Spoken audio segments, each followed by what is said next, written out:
Hola, hoy vamos a conversar sobre algo que va mucho más allá de enseñar materias. Vamos a hablar de la educación como un acto de justicia. Sí, de justicia. De ese ejercicio diario de reconocer y, sobre todo, de valorar a cada estudiante que pisa nuestra sala de clases. Así que bueno, metámonos de lleno en cómo podemos lograrlo. Al final del día, lo que buscamos con todo este esfuerzo es justamente esto, que cada niña, cada niño, cada joven sienta que pertenece, que ese es su lugar, que es una parte importante de la comunidad. Pero ojo, para llegar a construir ese sentimiento, primero hay que entender el tremendo camino que ha recorrido nuestro sistema educativo para llegar hasta aquí. Y es que este camino, desde dejar a gente afuera hasta incluirlos de verdad, ha tenido como 4 etapas súper marcadas.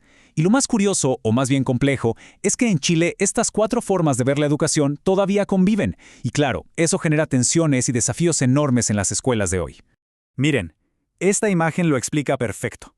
En la exclusión, ciertos estudiantes simplemente no existen para el sistema. Están fuera del círculo.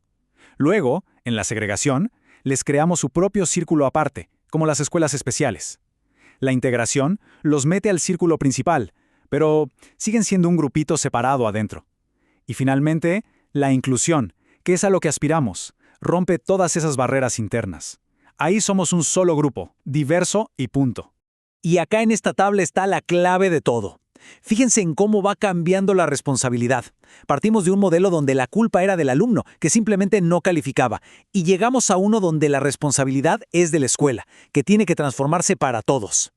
En la integración, el estudiante es el que tiene que hacer el esfuerzo por adaptarse. En la inclusión, es el entorno el que se adapta.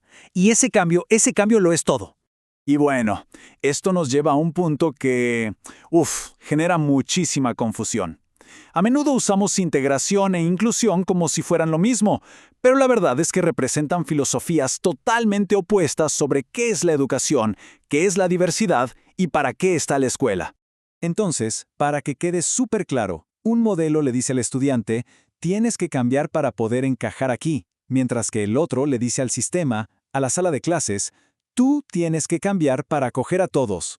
A ver, miremos la comparación. El enfoque de integración, que es como partieron muchos proyectos de integración escolar, los PI en Chile, se enfocaba en diagnosticar al estudiante. El apoyo casi siempre era afuera del aula, en el famoso box.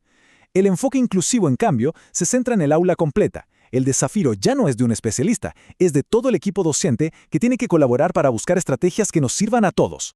Y esto nos lleva a la pregunta del millón. Si el sistema tiene que cambiar, ¿quién lidera ese cambio en el día a día? Bueno, la respuesta está en el profe, que de repente asume un rol nuevo, un rol mucho más activo y, la verdad, mucho más poderoso. Esta frase es potente. El docente deja de ser alguien que solo pasa materia y se convierte en un diseñador de ambientes, un arquitecto de puentes. Su pega ya no es adaptar al niño, sino transformar el aula, los materiales, la forma de evaluar, para que nadie, pero absolutamente nadie, se quede fuera. Claro que para ser este arquitecto se necesitan herramientas, ¿cierto? No es magia. Es un desarrollo profesional que se apoya en 4 pilares clave. A ver, revisémoslos uno por uno. Primero, valorar la diversidad. ¿Qué significa esto en simple? Dejar de pensar que existe un estudiante promedio para el que uno planifica la clase. Un profe inclusivo sabe que lo normal es que seamos todos diferentes. Por lo tanto, diseña sus clases desde el principio de forma flexible, pensando en que hay 1000 maneras de aprender. Segundo, tener altas expectativas. Y esto es crucial. Está más que demostrado que lo que el profesor cree de un estudiante afecta directamente su éxito. Se trata de cambiar la pregunta. En vez de ¿qué no puede hacer este alumno?, preguntarnos ¿qué necesita de mí y del entorno para que pueda hacerlo? Es pasar de mirar el déficit a enfocarnos en la capacidad. Y tercero, que para mí es vital, colaborar. La inclusión no es una tarea solitaria del profesor de educación diferencial o del equipo PIE. Para nada. Es una responsabilidad compartida. Se construye en equipo, con los otros profes, con los asistentes de la educación, con las familias y con toda la comunidad. Ahora, salgamos un poco del aula y miremos la escuela completa. Porque el trabajo de un profe, por más increíble que sea, necesita un sistema que lo apoye. La inclusión de verdad necesita una transformación a nivel de toda la institución.